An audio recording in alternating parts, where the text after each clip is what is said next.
Vasanth TV ரசிகர்களுக்கு வணக்கம். இன்னைக்கும் நம்மளுடைய தெரிந்து கொள்வோம் நிகழ்ச்சியில தெரியாத பல விஷயங்களை தான் தெரிஞ்சுக்க போறோம். இப்பெல்லாம் ரெஃப்ரிஜரேட்டர் வந்துருச்சு. ஏதாவது ஒன்று கெட்டு போகக்கூடாது, அடுத்த நாளுக்கு அதை யூஸ் பண்ணும் அப்படின்ற மாதிரி இருந்துச்சுன்னா ரெஃப்ரிஜரேட்டர்ல வச்சிருவோம். இந்த ரெஃப்ரிஜரேட்டர் என்ன பண்ணும், அதை கெட்டு போக விடாம பார்த்துக்கும். ஏன்னா பாக்டீரியாஸ், அதுல தேவையில்லாத ஃபங்கஸ் இதெல்லாம் வளர விடாம இந்த ரெஃப்ரிஜரேட்டர் பார்த்துக்குது. ஆனா இதை கண்டுபிடிக்கிறதுக்கு முன்னாடியே நிறைய கண்ட்ரில இருக்கக்கூடிய ஆட்கள் அவங்களுக்கு தேவையான ஃபுட்டெல்லாம் ப்ரிசர்வ் பண்ணி வச்சிருந்தாங்க. குறிப்பா பால், இது ரொம்ப ஈஸியா கெட்டு போகக்கூடியதுதான். ஆனா ரஷ்யன்ஸ் எல்லாருமே இந்த பாலை ரொம்ப சூப்பராகவே ப்ரிசர்வ் பண்ணி வச்சிருந்தாங்க. பல 100 வருஷங்களுக்கு முன்னாடி, ஃப்ரிட்ஜ் எல்லாம் கண்டுபிடிக்காததுக்கு முன்னாடி ரஷ்யன்ஸ்லாம் என்ன பண்ணியிருக்காங்கன்னா, அந்த பாட்டுக்குள்ள ஒரு மண்பானைக்குள்ள பால் இருந்துச்சு அப்படின்னா அதுக்குள்ள தவக்கலை தூக்கி போட்டுருவாங்க. அந்த தவக்கலை அவங்க அடுத்த நாள் எப்போ பால் யூஸ் பண்றாங்களோ அது வரைக்கும் இருக்கும். ஏன்னா அந்த தவளையோட ஸ்கின் இருக்கு இல்லையா, இது ஆன்டி மைக்ரோபியல் ப்ராப்பர்ட்டிஸை ரிலீஸ் பண்ணுது. இப்படி ரிலீஸ் ஆகிறதுனால அந்த பாலில் இருக்கக்கூடிய பாக்டீரியாஸ் எல்லாம், தேவையில்லாத பாக்டீரியாஸ் எல்லாம் வளர விடாமல் அதை பார்த்துக்குது.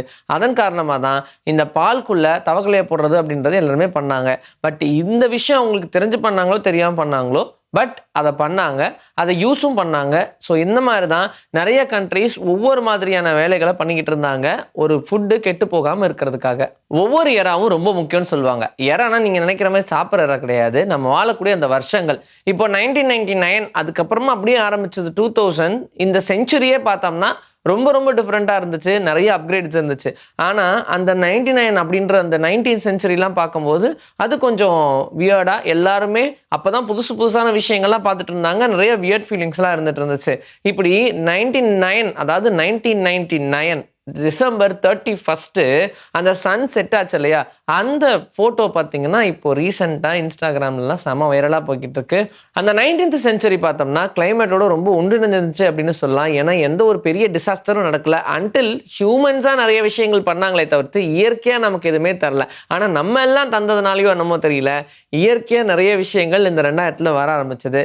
சரி, இந்த 20th செஞ்சுரி அப்படின்னு பார்த்தோம்னா இது ஆரம்பிக்கிறதுக்கு முன்னாடி எடுத்த அந்த புகைப்படம் பார்க்கவே செம அழகா இருக்கும். அந்த சன்செட் அப்படியே போட்டோ எடுத்திருந்தாங்க. ஏன்னா அந்த சூரியன் அஸ்தமனமாகி அடுத்து உதயம் போது கரெக்டா பார்த்தோம்னா அது 20th செஞ்சுரி ஆரம்பிச்சிருக்கும். பியானோக்குன்னு ஒரு சைஸ் இருக்கு இல்லையா, ஆனா இந்த உலகத்திலேயே ஒரு பெரிய பியானோவை இன்வென்ட் பண்றேன்னு ஒரு பையன் இன்வென்ட் பண்ணாங்க. ஆனால் அந்த பையனுடைய வயசு என்னமோ 15. நியூசிலாண்டை சேர்ந்த இந்த பையன் ஆட்ரன் மேன் அப்படின்னு சொல்லக்கூடிய இந்த பையன் இன்வென்ட் பண்ண இந்த பியானோ தான் இந்த உலகத்திலேயே மிகப்பெரிய பியானோ அப்படின்னு கன்சிடர் பண்ணுறாங்க.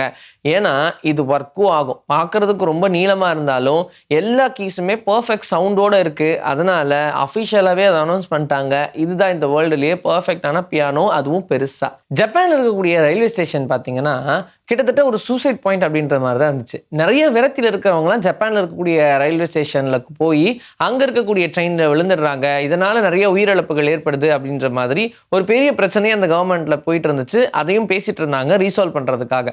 அப்போ நிறைய சைக்காலஜிஸ்ட் எல்லாத்துக்கும் ஒரு மீட் வைக்கும்போது நிறைய பேர் சஜஸ்ட் பண்ண ஒரு விஷயம் என்னென்னா, ஒரு ப்ளூ லைட்டை இன்ஸ்டால் பண்ணால் சரியாயிடும் இந்த விஷயங்கள்லாம் சொன்னாங்க. ஆரம்பத்தில் இதெல்லாம் சிரிப்பாக இருந்தாலும் சரி சொல்கிறாங்களேன்னு பண்ணி பார்ப்போம். அதுக்கு நிறைய எக்ஸ்பிளனேஷன் கொடுத்தாங்க. ஹாஸ்பிட்டலில் பார்த்தீங்கன்னா ப்ளூ இருக்கும், சைக்காலஜி டிபார்ட்மெண்ட்லையுமே ப்ளூ பார்த்தீங்கன்னா ஒரு காமிங் எஃபெக்ட் கொடுக்கும். அதெல்லாம் இதை ட்ரை பண்ணி பார்ப்போமா அப்படின்னு சொல்லியிருக்காங்க. இதை இன்ஸ்டால் பண்ணதுக்கு அப்புறமா 84% ஆஃப் சூசைட் கமிட் அப்படின்றது கம்மியாக இருக்குன்னு சொல்கிறாங்க. ஸோ 84% வரைக்கும் அது கம்மியாக இருக்குது அப்படின்றது ஒரு பெரிய விஷயம் தான். இது எல்லாமே இந்த ஜப்பானில் ரயில்வே ஸ்டேஷனில் இன்ஸ்டால் பண்ண வெறும் ஒரு லைட்டால் மட்டுமே நடந்துச்சு. மழை வர்றதுக்கு முன்னாடி நமக்கு ஒரு சில இன்டிமேஷன் கிடைக்கும். என்ன, நல்ல காத்தடிக்கும், இருண்டு போயிருக்கும், அதில் நமக்கு ஒரு ஸ்மெல் வரும், அந்த மண் வாசனை அப்படின்னு சொல்லுவாங்கள்ல, அந்த ஸ்மெல் வரும். கூடவே மழை நிஜமாவே வரதான் போகுது, அது ஹெவியாக தான் வரப்போகுது அப்படின்ற லெவலுக்கான ஒரு ஸ்மெல் வரும். சயின்டிஸ்ட் எல்லாருமே எப்படா நமக்கு இந்த ஸ்மெல் வருது அப்படின்னு சொல்லி அதை ரிசர்ச் பண்ண ஸ்டார்ட் பண்ணாங்க. ஆனால் உண்மையிலேயே ஒரு ஹெவி ரெயின் வரப்போகுது அப்படின்ற விஷயத்த ஒரு சில மனிதர்களால் அந்த ஸ்மெல்லை வச்சே கணிக்க முடியுது அப்படின்னு சொல்லியிருக்காங்க. ஸ்மெல்லை நான் உங்களுக்கு எப்படி எக்ஸ்பிளைன் பண்ணுறது, ஆனால் கிட்டத்தட்ட அந்த மண் வாசனை மாதிரியான ஒரு ஸ்மெல்லு தான் ஒரு ஆட் ஆனாக இருக்கும்னு வச்சுக்கோங்களேன். அப்படி இருக்கும்போது மழை கண்டிப்பாக வரும் அப்படின்ற லெவலுக்கு நம்மளால யோசிக்க முடியும். நம்ம நிறைய காசில் பார்த்தோம்னா இந்த சிகரெட் எல்லாத்தையுமே பற்ற வைக்கிறதுக்காக ஒரு லைட்டர்னு ஒன்று வச்சுருப்பாங்க. அது எப்படின்னா ஃபுல்லாக ஹீட்டை ப்ரொடியூஸ் பண்ணும். அதை நீங்கள் சார்ஜ் போட்டாலும் யூஸ் பண்ணிக்கலாம், ஒரு ஹீட் புஷ்அப்பாகவும் எடுத்துக்கலாம். அதை நீங்கள் புஷ் பண்ணி எடுத்தீங்கன்னா அந்த இடத்துல ஹீட் இருக்கும், அதை வச்சு நிறைய பேர் சிகரெட்ஸை யூஸ் பண்ணுவாங்க. அண்ட் பக்கத்துலேயே நிறைய இடங்களில் ஹேஷ்டேஸ் இருக்கும். இது எல்லாமே அந்த காருடைய கன்வீனியன்ட்டுக்காக பண்ணது. ஏன்னா பெரிய பெரிய ஆட்கள்லாம் காரில் போகிறாங்கன்ன போது அவங்க இதை எல்லாத்தையும் யூஸ் பண்ணிக்கணும் அப்படின்றதுக்காக பண்ணாங்க. ஆனால் அது மட்டும் இல்லாமல் அவங்களுடைய கன்வீனியன்ஸ்க்காக நிறைய ட்ரை பண்ணாங்க. அதில் ஒன்று 1959 2009ல் ஒரு சில கார்ஸில் மட்டும் இன்ஸ்டால் பண்ணது என்னன்னா ஃபில்டர் காஃபி மிஷின். அந்த காஃபி மிஷின் எப்போவுமே ஸ்டேரிங் பக்கத்துலேயே இருக்கும். எப்போவுமே டிகாக்ஷன் போட்டு வைக்கிற மாதிரி அது குதிச்சுக்கிட்டே இருக்கும். அதுலேருந்து உங்களுக்கு தேவையான அளவுக்கு நீங்கள் காஃபி எடுத்து மில்கோட மிக்ஸ் பண்ணிக்கலாம் அப்படின்ற மாதிரியான ஒரு சிஸ்டமும் அதில் கொண்டு வந்திருந்தாங்க. ஆனால் அது ஆப்ஷனல் தான். வோல்க்ஸ்வாகன் கார்லலாம் இது நிறைய இன்ஸ்டால் ஆயிருந்துச்சு. ஏன்னா அந்த கஸ்டமர் அவங்களுக்கு தேவைன்னு கேட்டாங்கன்னா இன்ஸ்டால் பண்ணி கொடுக்குற மாதிரி டிசைன் பண்ணியிருந்தாங்க. லெஃப்ட் ஹேண்ட் யூசர்ஸ் இப்போ ரொம்ப கம்மி ஆயிட்டாங்க. ஏன்னா முன்னாடியில் நிறைய இருந்தாங்க.